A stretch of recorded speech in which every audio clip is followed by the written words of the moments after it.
y'all for being here. I really appreciate your time. I know it's valuable, especially in the real estate business. Time is money, right? Yeah. So the reason I'm here is I wanted to kind of explain. Yeah, one of these and okay. I wanted to kind of explain to you what I do, and I won't take up very much of your time. Actually, what I do is kind of what I do, or what I tell people I do, is I save people and families from catastrophic illnesses and from, like, if you have an accident.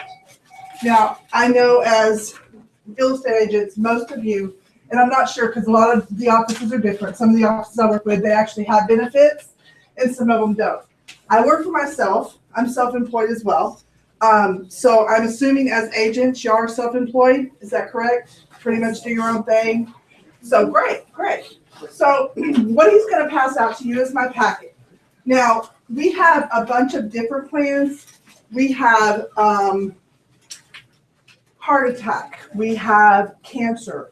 We have accident. What my company does is actually pay you money in case you get into a serious heart accident, or you have like a serious illness like cancer or heart attack, you're in the ICU, things like that. You actually get paid through my company. Now, a lot of people ask me, are you like Aflac? Well, kinda, okay? The difference between us and Aflac is the fact that we continue to pay. Aflac normally, I'm not saying always, they're a great company, but they have like caps. You only have so much money. So like if you get cancer, say you get cancer, right? And then you get better, they pay you this big lump sum, right? But then you get cancer again, because it happens. I've seen it in my field. And then you don't get any paid, right? You don't have any money coming in.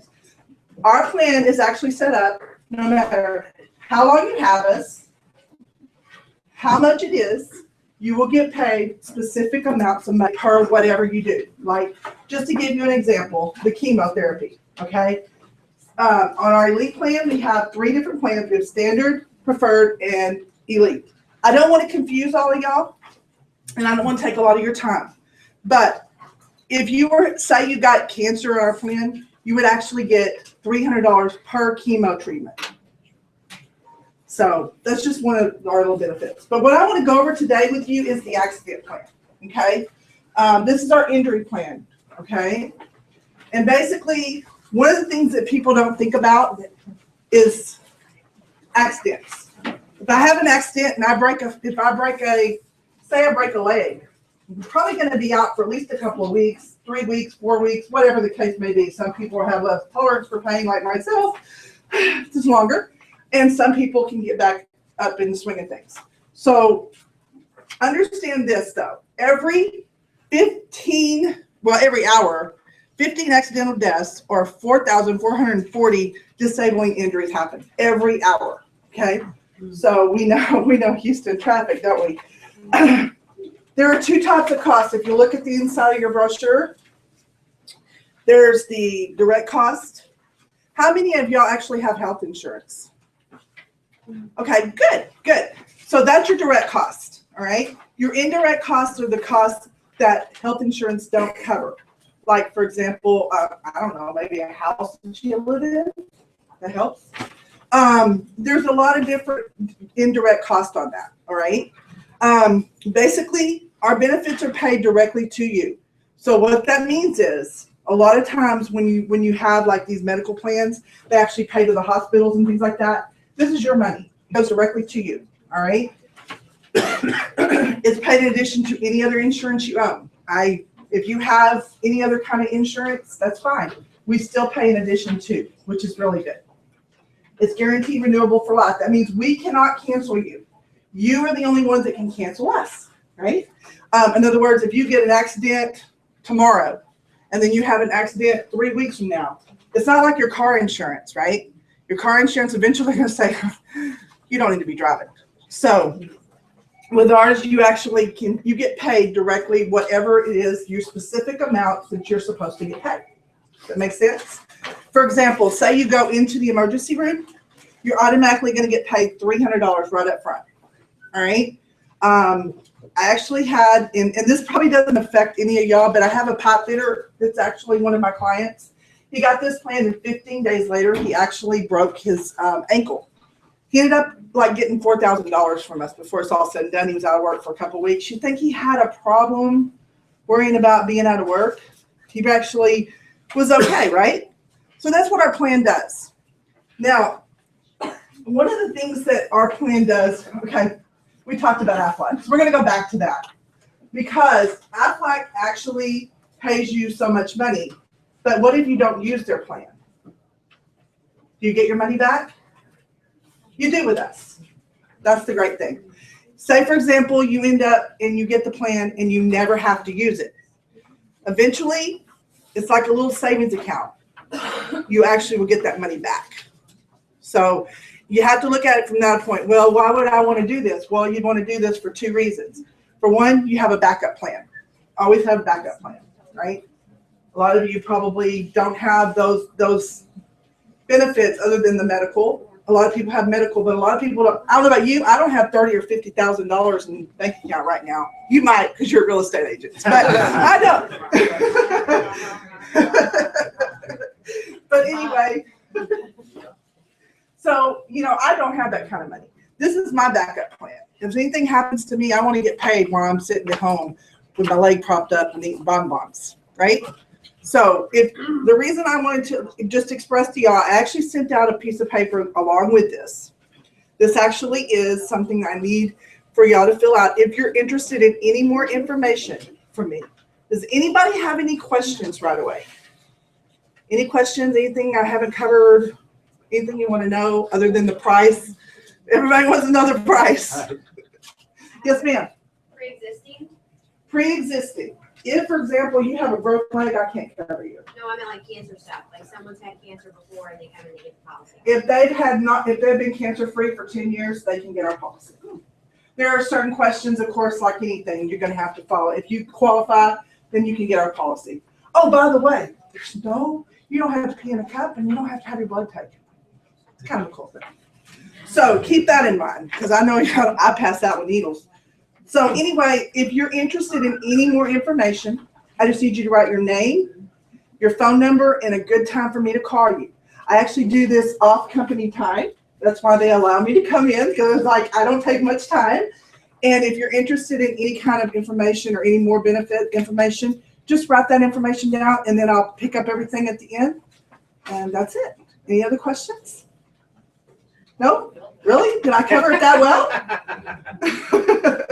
All right. Thank you so much for your time. Thanks. And thanks for breakfast. We appreciate You're it. welcome. I'm thinking everybody should take a donation for heart attack coverage from me. There are days. All right, so You want me to? yeah, if you want to hang around, you can. But I mean, the meeting probably will last about another 45 minutes. Oh, no, that's fine. So, What I'll do is I'll hang out here and y'all can just bring your packets and your papers or whatever when you come out. If you're interested in any more information, we can say, I can just sit down with you for just a second. perfect. Thanks, Okay. Michelle. Thank you. Y'all have a great day. Yep. Stay warm. All right, AMCAP. Thank you. Good morning, everybody. How are we doing this morning? What happened to all my Baptists on the front row? Please, nobody take offense to that. Nikki's in a class. Let's see. That's right, Nikki. Where's Cynthia? Yeah, Jean. I don't know where Jean is. Where's Jean? Cynthia's back there. I was thinking Jeremy wasn't here and then that thing wasn't going to be here. Yeah, well, we don't know if we're recording or not, but it's there. So. Okay, so this morning, I'm just going to share with you something that's going on. Some of you may be aware, this is not any particular person, but it's getting what kind of season? Tax season. We love spring. Texas, we have two seasons, hot and less hot. Let's be honest, that's all we have, hot and less hot. So the reason, the topic I'm going to talk about briefly this morning is about tax season and how it can positively and negatively affect us. Unfortunately, I've had two people sit in my office this week that has affected it negatively. You don't actually have anything to do with this, but the reason I'm talking about this is because it will affect you and your buyers. we always preach a big time about getting everybody pre-approved, getting everybody to get us everything.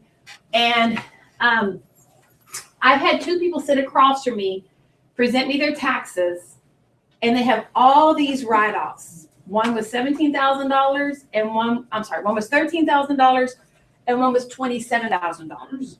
Both of these people are W-2 people, which what I am also, but they all had false tax returns. Hugely false tax returns. Big lies. Big ones. And unfortunately, the sad part about it is that people didn't realize it was quote unquote a lie. They trusted their tax people. One person is the church person who did the tax, paid tax preparer. So here's the thing, before this can be a huge snowball, because this can be a huge snowball, David and I really want to get everything gathered from the buyers. So when we're talking to the buyers, we want to get all their information. So when you send them to us, and we really appreciate every opportunity we get with your buyers, follow up with them and say, I know you're talking with David and Christy. Have you got them everything that they need? Because a lot of times they'll send us their bank statements, their pay stubs, or they won't send us, both years' tax returns. And those both years are very, very important. Both of these buyers, I can't do a loan for. I'm not the IRS. I'm not the police. I'm not questioning them about why they lied. Or why they allow somebody else. Here's the kicker, though. What these people don't realize, even though somebody else prepares that tax, they are the responsible party when it comes down to it. And the poor little girl I had sitting across from me, I was looking at it, and it said, $2,000 in donations, which is great. That was really sweet of her. $2,800 in tithe. Baby girl didn't know what tithe was. She didn't have a clue, because I was going down it. I said, you gave this, you had that. I said, and she says, what's that? I said, that's tithe. That's what you give to your church. She goes, oh, no. So, and not to make fun of my sweet person, the part of it is that she trusted the person who did her taxes. And the lady was asking her, well, you traveled. Yes, we can write off $3,000 in traveling. I said, well, did you? She did travel. She works at an airport. She did travel. I said, did you travel for your job? No. Then you can't write it off. So here's what I'm finding out. We're educating people against what looks like to be the enemy, which is tax preparers, about being honest. So you're going to hit that. You're going to run up, because they were two great buyers. They're just as sweet as can be, but I just can't do the loan for them right now. Now, we can't tell them what to do with their taxes. I can't go tell somebody, you need to amend it, you need to do this. I can just say at this point in time, based on the information in your return, when I back out this information, I no longer have a loan if I no longer have a loan. Now, if it doesn't hit on, if it's not going to affect my numbers, I'm okay with it. I'm not the one that wrote that stuff down. But it's very important that we get all the information up front. And we'll let you know, Lourdes, there's a hiccup in your thing right now. I can't do it. Michael, we're going to have to wait just a little bit longer and let them get together with their people and do this. So that's what you're going to hear from David and I. You're not going to hear, oh my gosh, she sucks. I can't believe she lied like that. Me hear me talk to myself in my office, because me and Michael hear each other in our offices. Those are the thinnest walls ever. So Michael will sneeze and I'll say bless you, and vice versa. So if Michael does hear me, Michael won't say a word of what he hears in my office. But so that's what we're looking at right now. Rates are basically about the same. Actually, I went to lock somebody who had a 650 on an FHA, and it was 4.5. So that may look really bad right now, but remember, they have a 650 on the FHA. So that's really not a bad rate. Any questions on my wonderful topic? Did I bring the most doom and gloom news I could today? There is some good news. There are lots of good news. Go ahead. I read an article in the paper today in the Chronicle that talked about the fact that the way our credit reports are being reported is going to have some modifications that I think will be to the advantage of the consumer. A couple of things that I picked up on was that on medical liens or late pays on medicals, they have to wait, I think, up to 180 days before they can report anything to give insurances enough time to make payment on those things. Because a lot of times it takes longer for the insurance to kick in. And you're finding a lot of doctors nowadays don't want to want insurance. They'd rather just get paid cash up front. But just so you know, when it comes to medicals, we don't hold that against the buyers. They can have 20 medical collections. We understand that medicals, by the time the insurance company gets they've already sent a collection to the bureau before you actually got that letter saying, hey, you're 30 days past due, or you're interested in providing this information. They've already sent that on. It's like there's one little person sits over here in the corner and writes all these little letters to the collection agencies, and the other person over here is doing the billing. I don't know why they don't communicate, but they just don't. We don't hold that against a customer, though. Now, yes, ma'am?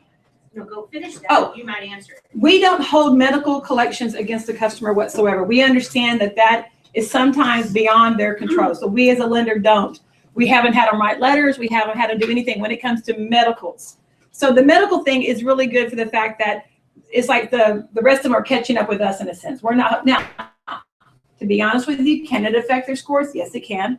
It can affect their scores because it is still a collection. We're just not holding that debt against them. Does that make sense? And that was the point, was that it could affect their scores. Yes. So that'll kind of help in that regard. The second thing that came up was that it looks like the credit card companies are not themselves to appropriately deal with disputes, which I don't know that they necessarily had done in the past. So there was some changes in that regard. So when people are saying, well, I've paid, and yet they're reporting past dues, now rather than the credit bureau just kind of throwing it back at the credit card company, and the credit card company just kind of rubber stamping and kind of going, all right, yeah, you're correct, that kind of deal. There was going to be some research involved in that, which I thought was good. And the second, consumers can now get a second free credit report that, number one, they can always, I think, get the one. And secondly, they can now get one if they've had some type of dispute resolution that they've worked on, and they want to see if it actually cleared it up or not. So there were a couple of things that, from a consumer standpoint, were positives from that. Whether it reflects on their mortgage application or just consumer. It's just good information for them. Yeah.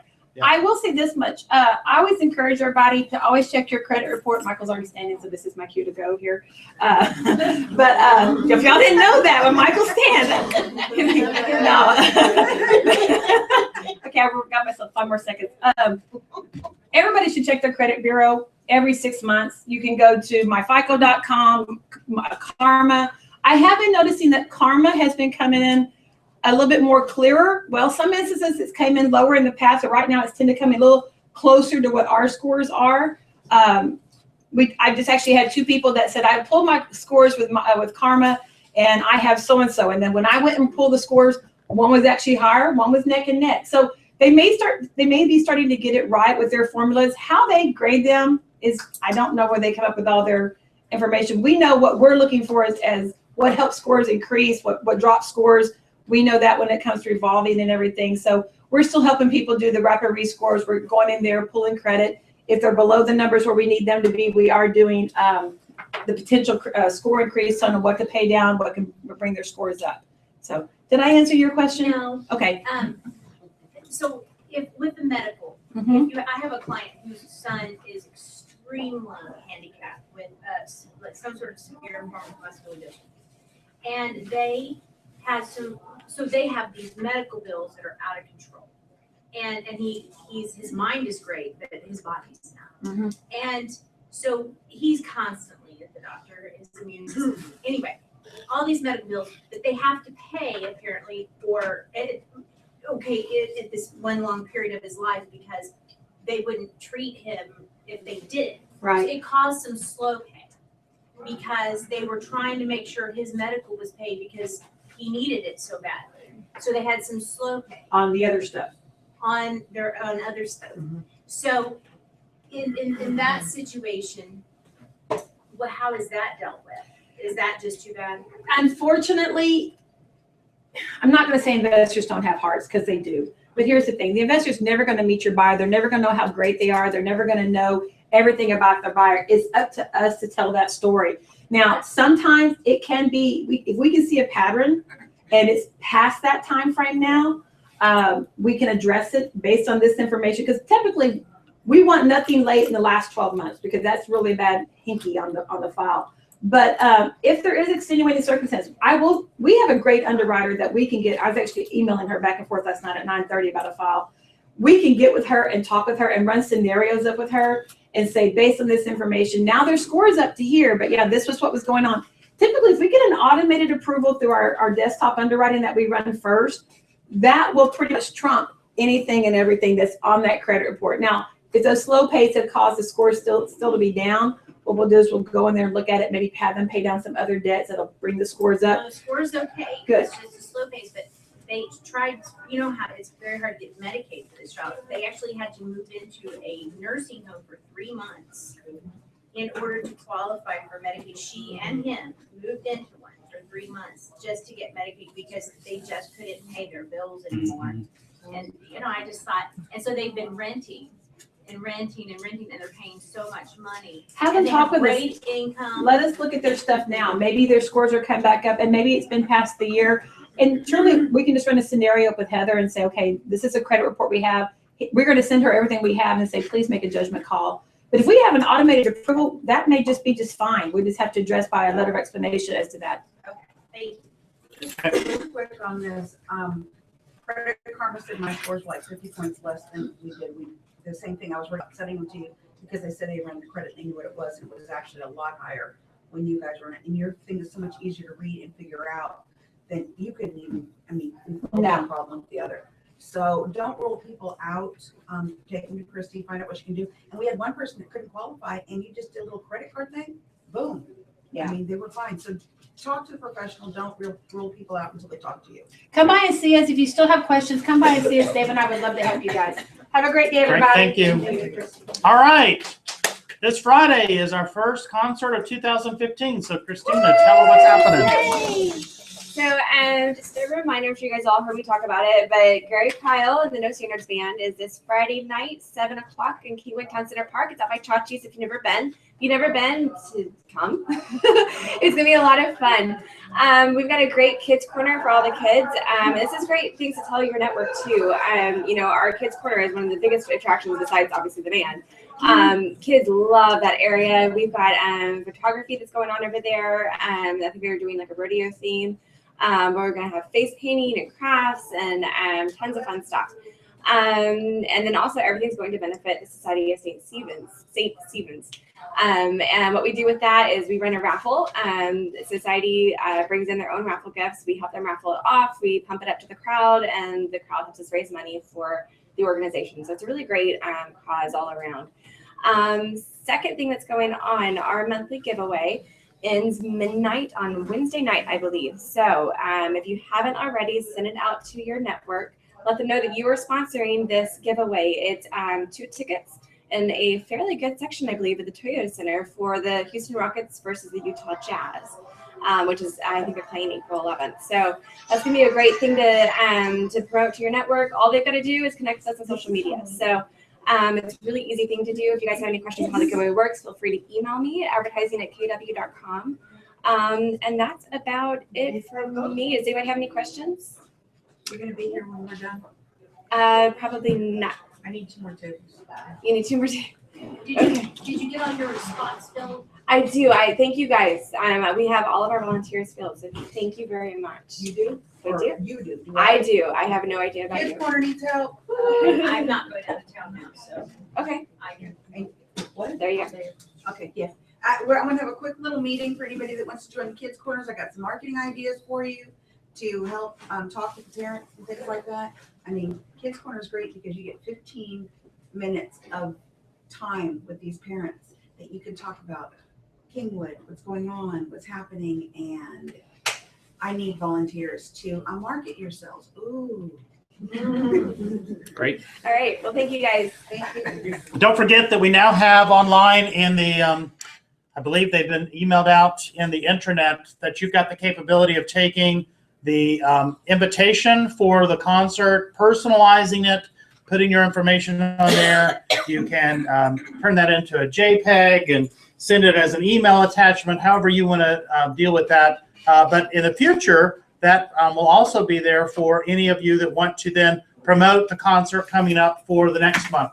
So if you're thinking, I'm going to go door knock, I have no idea what to take on my door knock, then that's a great item to take, is the invitation to the concert. No matter what neighborhood you're door knocking, people come from all over to that concert. I've seen friends that live in the Commons come to the concert. I've seen people obviously down along the Beltway in different communities come to the concert. So I don't think it's just a Kingwood event. It's a way for you to take something to those folks and recognize their opportunity to come to the concert. All right, real quick, before we get into market stats, I want to announce our award winners for their production during the Mary. We had some people that normally don't have their name up here, so that's really good. So listing agent of the month with nearly $700,000 in listings during a month that's kind of sometimes difficult to take listings was Michael O'Neill. So congratulations. Listing team of the month with over $600,000 in listings was the Davis Group. Listing group of the month with nearly $2 million in listings was the Ann Victory team. Our sales agent of the month with a $1.2 million closing was Ashley Crum. So congratulations to Ashley. Sales team of the month. She has now moved into a sales team category since her daughter joined her. The Karen Farmeyer team had $2.5 million in closed volume during the month of February. Pretty nice year to have during the month. At $2.5 million, Karen Farmeyer team. Sales group of the month with nearly $1.3 million in closed sales volume was the Tracy Montgomery team. So congratulations. And our people that had their very first transaction, we call it our SOAR Award. Darnisha Holman had her first closing during the month of February. So if you see Darnisha, congratulate her. People that capped, the people we no longer have to be nice to, right, Pam? Yeah. So we had several that hit their cap status during the month of February. Jamie Foster, George Henderson, Katrina Lively, Liz Olson, Leslie Ruffino, Randy Scott, Angie Stockton. There's one more. Donna Wilson. So congratulations to our cappers this month. And then Triple Crown winners. These people had 3 or more closings during the month of February. And they'll be invited to our next Triple Crown luncheon. Melanie Barnes, Mary Bronner, the de Blasio team, the Duhan team, the Farmeyer team, Connie Guy, Host Heinrich, Kingwood Showcase Homes, and the Tracy Montgomery team, Linnell Shaw, and the Wood team up in the Livingston office. And then our Spirit Award winner, which is nominated by the staff monthly, goes to Ryan Smith this month. So congratulations to Ryan. All right, so let's take a look at some numbers.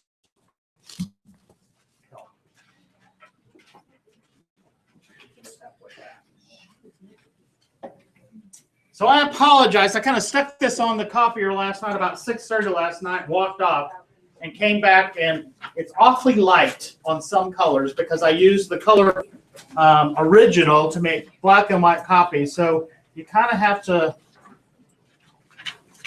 look at it a little bit to see the shading on there. The good news is that all the data is on page 2. So when you're looking at the chart, you're kind of going, gosh, I really don't see where that number falls. If you look at page 2, you'll actually see the data for each chart.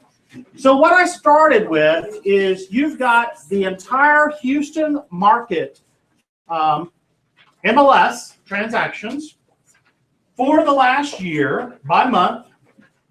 I only did resale. I didn't include new construction because I think sometimes that can skew it a little bit. So I only pulled single family resale homes. So you'll see that during the all the way through the end of February for the last year, the average price per square foot in all of Houston has gone up 5%. It's gone from $100 a square foot to $105 a square foot. So a 5% increase in average price per square foot for single family resale homes in all of Houston. The next page shows you the supply and demand. So you'll get 3 different bar charts on that. You're going to get the number of homes that are available for sale, the number of homes that are under contract, or what we sometimes call pending, right? And then the actual number of transactions that closed. So if you look back to February of 2014, we had 23,132 active single-family resale homes on the market. This past month, it was only 20,867, nearly a 10% decrease in the available homes for sale. I'm sorry, is this all of Houston? Where are they available? This is all of Houston. I'm still on the all of Houston. Okay. Your first several pages is going to be the entire Houston market. Yeah, not 20,000 in Area 32. I'm not sure there's 20,000 resale homes in Area 32. It's somewhere around 15 or 16,000. So then you look at under contract. That was at 4,786 a year ago. This past month, it went up to 5,422, which is a 13% increase. And the number of transactions closed went from $4,000 4,000 units a year ago to 3,600 units this past month, or a 9.5% decrease in the actual number of closed units. And then I put the trend lines on there so you can kind of see the trend lines for all three of those. I know they're a little hard to make out, but definitely getting down there still in a very tight situation as we've gone from a year ago to the current month. Then the last chart you've got is what's called the market dynamics, months supply of inventory. That's what you a lot of times hear in the news reports where HAR has come out and said there's only 3 months worth of inventory or 2.5 months worth of inventory, whatever. So this shows that a year ago for all of Houston, again, we were right at 3.5 months worth of homes available for sale. So in other words, a year ago, if not another single home went on the market, it would take 3.5 months for every home to sell, and then we'd be at zero inventory.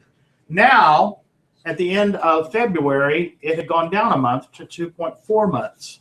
So a 30% decrease in month supply. So it's gotten tighter in Houston. So now let's look at our markets. So the next chart, and you can see if you're flipping correctly, up in the very top right corner, I've got a 1 circled. So that would be MLS area 1. So we've got a couple of guests in the room. So just to kind of help them along, the Houston MLS is divided into zones called MLS areas. Area 1 is going to be from our office south to the Beltway, and from 59 past Lake Houston. So that's kind of Area 1. So if you're thinking of where does that look, what does that look like, it's that neck of the woods.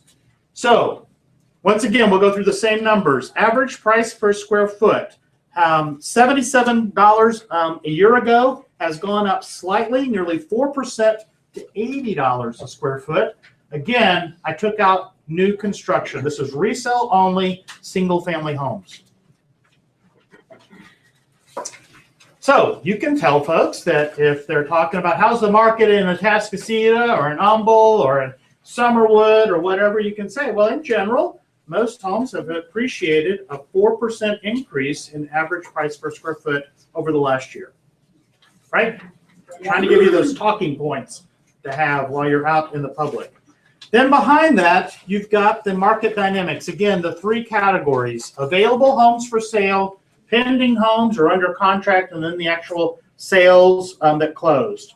So 19% decrease in the number of homes available for sale. We went from 853 active listings a year ago to 685 at the end of last month. Wow. So a nearly 20% decrease in the number of homes available for sale. Under contract went up slightly, 6.8%, and then the number of homes sold was almost even, 140 during the month of February down to 138. Did I hear a question? That was still Area 1. Area 1. What did I say? A different area? No. Area 1. This is all Area 1. Bobby? Here's the question I am hearing a lot is, so the market seems to be better than last year for sellers. So do you think next year will be even better? And what scares me is, last year we had such low inventory with sellers. So, and this year, same, I'm kind of, but it seems like people are kind of getting active. What, is it your thought that maybe everybody kind of took a year and now everybody's getting ready and we're going to have a flooded market with sellers? What are y'all's thoughts? No. More people I think so. Let's all talk it. Coming on the market. Say it again, Diana. We'll always have a glut come on, but it'll just be be a matter of how many pin-up buyers are out there. Okay. There are a lot that have lost deals, so I still think they're gonna be coming out. Rob? Oh, okay. I was reading an article off that Chronicle employment page. There's more jobs available right now in Houston, more people coming in, more places closing down in other places and bringing their stuff. If you just go down to FNC over on the Beltway and watch all that construction, we're talking 10,000 new jobs. There's gonna be more people coming into this area, and they're gonna be wanting Area 1 because it's close to work and beautiful homes. And they're also looking for land. Yeah, yeah, To build? yes. Okay. Yeah, I didn't have any activity a few months ago. I'm getting a lot more activity. People just looking for a lot. Yes, several, or, larger lots. Okay. Yeah, people that are building their last home, what is it called? The very last home that they're gonna retire in, your forever home. Oh, A okay. lot of those, Hmm. especially Kingwood with the older people, So y'all don't feel like this summer there's gonna be a lot more sellers? they feel a lot more buyers. You think there's gonna be more buyers? Yeah. Okay. Yeah, I haven't seen, I mean, I wish I. the only thing that I think could maybe make a difference in this year compared to last year is that I think we've got more choices in new construction than we had a year ago. So that will, for people that are ready to sell and move into something new, could open up maybe some resale inventory than we had a year ago. But that's hard to tell also. Tracy? That's actually how I've been pushing a lot of listing appointments I've been going on lately, and a lot of my landlords who I've had 4 this week call me where their lease are up and they're trying to consider whether to sell or lease again. And I've turned 4 of those into their listing because I told them that we're fixing to have, hundreds of new construction. And so right now the market's hot, inventory's low, they can get top dollar for their home. If they wait a few months, 6 months, a year from now, they're gonna be competing with all these. Well, just remember, what I was kind of seeing this time last year was a lot of investors buying homes. A lot of the groups, we had those kind of investment groups that were they would walk in and put a contract on the house sight unseen. As long as it passed, inspections, they were closing on it.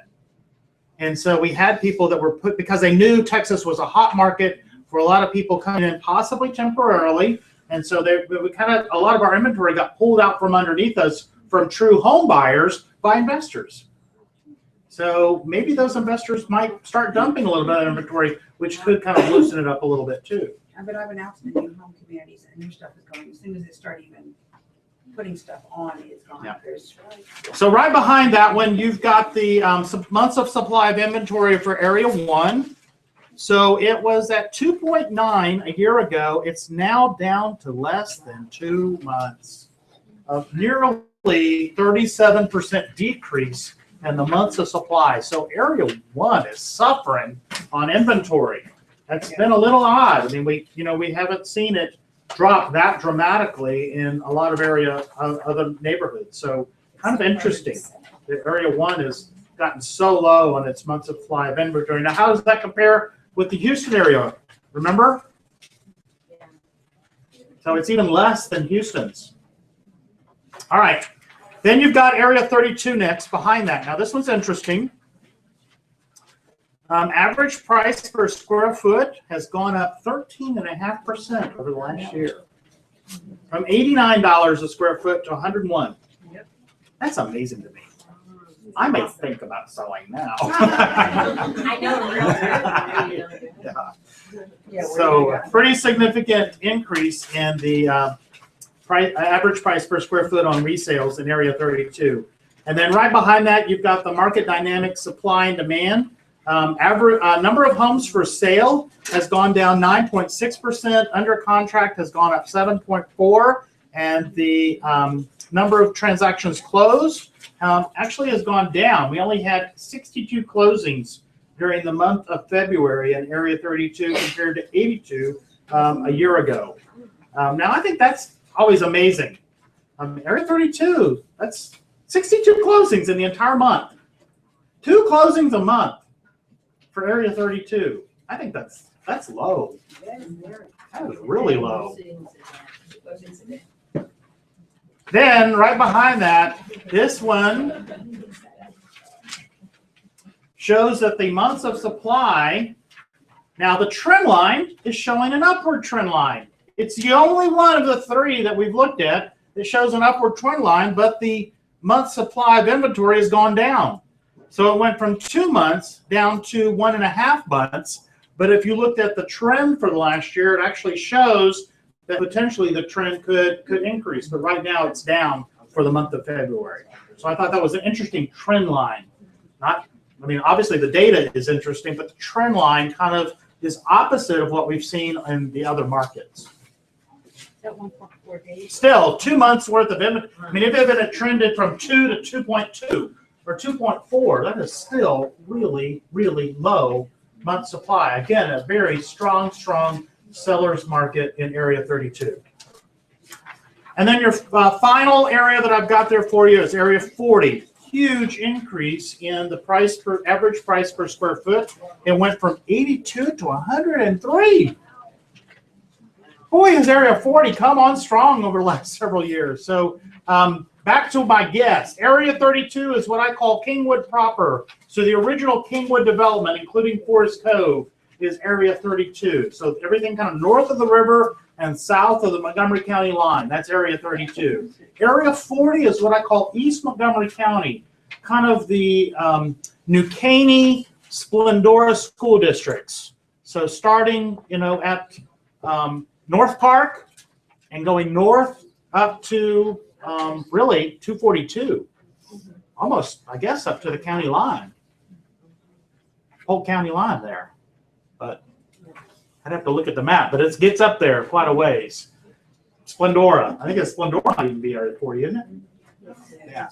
So it gets up there pretty far north. So Area 40 has got an average price per square foot of 103, a 25% increase in the average price per square foot in 1 year. Anybody think the Grand Parkway might have something to do with that? Then market supply, not as dramatic a decrease as you looked at. If you compared this chart to the other three areas, this chart doesn't have quite the narrow trend lines as the other two have, but you still have the fact that our homes available for sale has decreased. It's gone down 9% for the last year. Under contract has gone up 21%. It's one of the few that actually had more closings during the month of February than it did in February a year ago. Went from 52 to 55, not a huge increase, but still 55 closings during the month of February 2015. So that's a 5.8% increase. And then your month supply of inventory has kind of gotten closer to Houston's. So it went from over 4.2 months in February 2014 to just under 3 months at 2.7, a 35% decrease in the month supply of inventory for the last year in Area 40. So even Area 40 has gotten really tight. For you guys that have been coming to this class or this session religiously, we've looked at Area 40 as kind of being a glut. There was quite a few homes on the market even in Area 40, and that has, because I think folks aren't finding what they've been looking for here in Area 32, if they were looking, and even getting over into areas 15 and 16, which is going to be the Woodlands, right, have moved into Area 40. When I do kind of looking at agent activity in those areas, I'm seeing a lot of Woodlands agents with transactions in Area 40. And it's because they are, in worst case, over there, they're having to go beyond the Woodlands to help find clients with properties. And probably because Area 40 is going to be so accessible to the Grand Parkway, they've been able to sell people buying in Area 40 so that they can still have an easy commute back over to 45 or 249 or wherever it is that they're going on the west side of our neighborhoods. So good information. Did you come up with some talking points? So what's the month supply of inventory in the entire Houston area? Anybody remember? 2 months. 2.5? 2.4.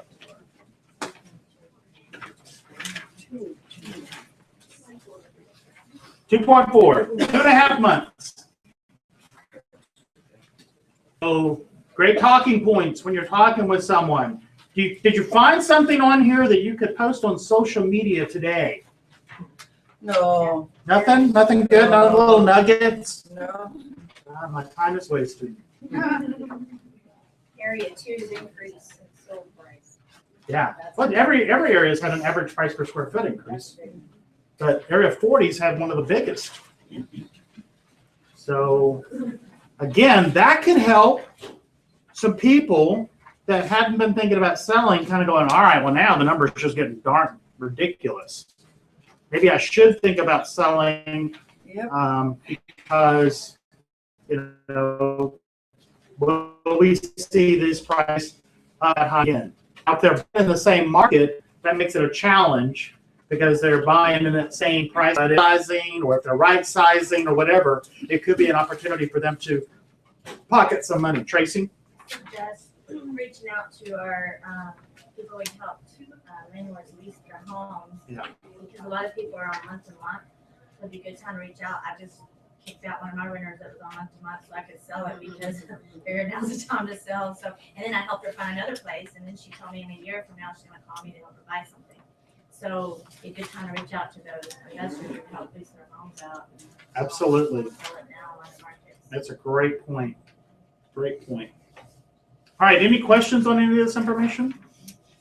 All right, just a couple of other kind of general announcements. I kind of sporadically put around on the tables the flyer for the Win with Sellers class, which is coming up at the end of this month. It'll be on Friday the 27th from 8:30 to 4:30.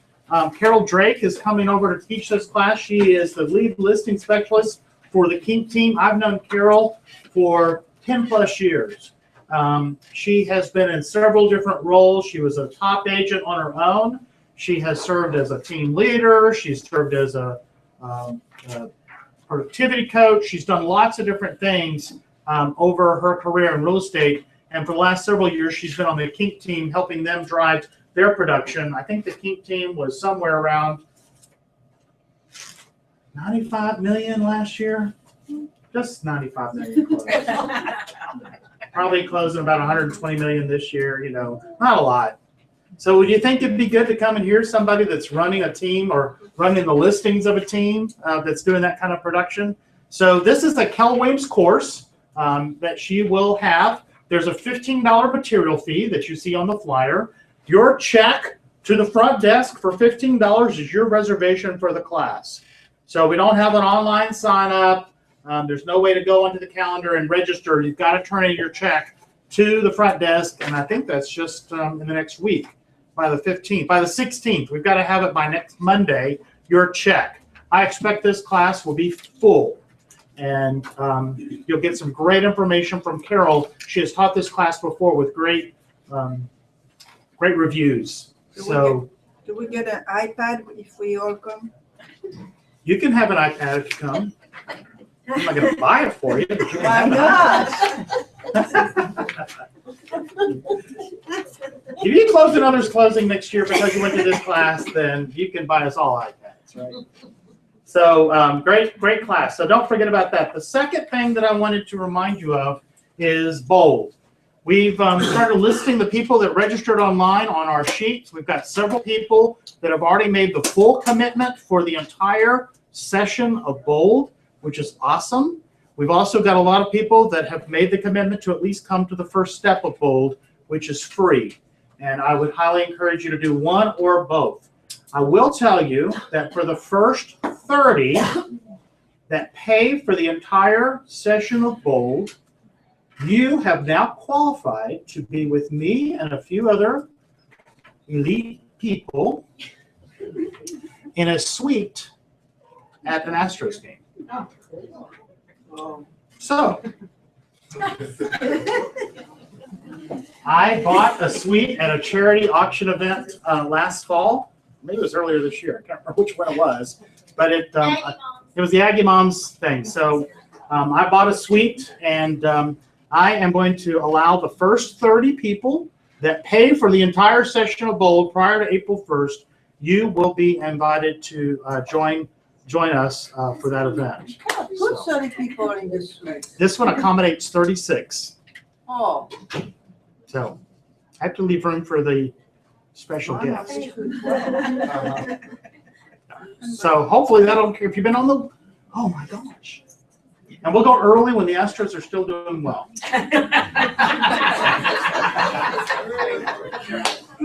When there's still hope in the season. Right? I don't know if I'll get opening day, but hopefully sometime in April. So I'm working with my contact there to get that scheduled.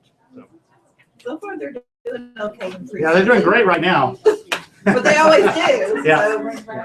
All right, anybody have any other announcements they want to share? I have a buyer need. All right, Sandy. I have a couple that's been looking in Kings River for over a month now for a one-story. And, I mean, nothing has popped up. One house with a pool, they don't want a pool, they're retired. So I really, really, really need, it has to be 275 or less. Have you door knocked? I have postcards that I'm sending out this week saying, I have a buyer, call me. Okay. I'll tell you where one is. There's one next door to 19410 Waterfront Trail. It is going to go on the market in April. Not by me. No. I tried. They already had an agent, but the next door is a one-story and it's going on. Okay. So knock on that door. Anybody else got a new listing they want to promote, or again, a buyer need that they might have? Bobby? Okay, I need something in Kingwood, in the, from Westlake Houston to 59, not in complete back. 77339. Thank you. And, it needs to be either a one-story or a master down, under 250. That's my first one. The second one is, and it's okay, and they really would like Forest Cove, that isn't just not so towards that one. Then the second one is I have a buyer that 1 square feet. They prefer custom neighborhood, Foster's Mill, junk like that, but 4,000 square feet under 600,000. That's a little more custom. So looking for that too. If you have anything like that coming up, call me. Yeah. Under Diana? six. I have a really pretty listing coming on in Kings Point. It's over, I think it's like 4,700 square feet. It's got a pool, huge office. It only needs a big office upstairs. It also has a medium room, but it's not like a typical, it's like a built out over the garage space that they have a big screen TV, but this home is so pretty. It's probably gonna be somewhere like 675. Has a pool, has a 3-car garage. It's not gonna last long. So, And it's we where? have buyers in this one. It does have a smaller backyard, so if you want like a lot of land, you're not gonna like this. But they tore out the kitchen, put a new kitchen in. And then I just put a town for those who don't always look in all the different categories. The Pinnacles by Steinmart, they sell real fast. Lock and Over behind Specs. Yeah, behind Specs. That's the better Yeah. landmark. Within walking distance to your favorite. Now, whatever that place Yeah. is. Yeah, that's a good Mexican place. When is it coming? It's on. It's It's on now. on? Put it on Okay. yesterday. And it is 155, and it means nothing. I mean, Okay. Okay. The monthlies are $229, but that includes a $75 roof assessment that will drop off. The new roof's on. It's been on for the last 3 or 4 years, but it'll drop off in September of 2016. So then you're usually down to 154. Okay. Do you want to introduce your guest while you've got the floor? This is my son Gregory, and he is become an agent. Awesome. Welcome, Gregory. All right, anybody else? There's only a couple of houses on tour today. I think people were kind of looking at the weather and kind of going, yeah. but that means everybody can go to those. So did you have? That's right, Yep. yeah, so all the way up to Oakhurst, that area 40. Yeah. Puerto Rico, I'm doing a $100 Visa gift card if I get 10 agents, and I made homemade cookies in this nasty weather. Oh, wow. So it is really, really worth the drive up there. It's a gorgeous home, it's only 1 year old, it's beautiful. Is it a patio home? It is a patio home. Okay, I think you kind of announced that. I think maybe last week or Yes, so. we- Yeah. We're active, 287.9. And We have a lunch. Lourdes? So after you eat her cookies. Okay, after you go to Diane's. Here to eat lunch and then go there for dessert. And you come check out my listing, right back here on, Gnarled Oaks, which he told me what gnarled meant. And, come and have lunch. And so come, now, but you give me feedback on the home before you eat the lunch. One thing is a one-story, priced less than 300, wheelchair accessible. Oh. Do you have anything like that? Okay. Bobby? I have a listing that it's not going to go on to MLS until April 1st. But I have it, I can sell it anytime while they're like moving and doing all this mess. But it is in Sand Creek. It is 3,300 square feet, no pool. It's off Hidden. Hidden Lakes? No. Hidden, well, who? Well, Hidden, what's that one after Willow Terrace? High Valley. High Valley, I knew it was an H, okay, I should know where it is. Anyway, like super, super nice, updated and all of that mess, but it really nice. And, it's 340s, 1 story, 2 story? two. It's 3,300 square feet, really nice. 1 story. Okay. Sandra? I just want to introduce my guest, Yeah. Rita. She came through an open house Saturday, and I invited her to join us for the. Great, thanks for coming. Yeah. All right, guys, if there's nothing else, don't forget to sign up for the Win with Sellers class. You can do that now by leaving your check with the front desk, and y'all have a great day. We'll see you Friday night at concert.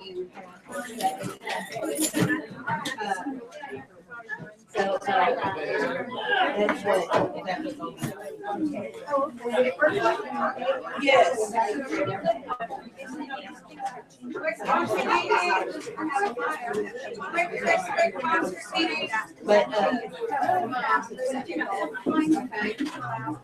But their daughter loved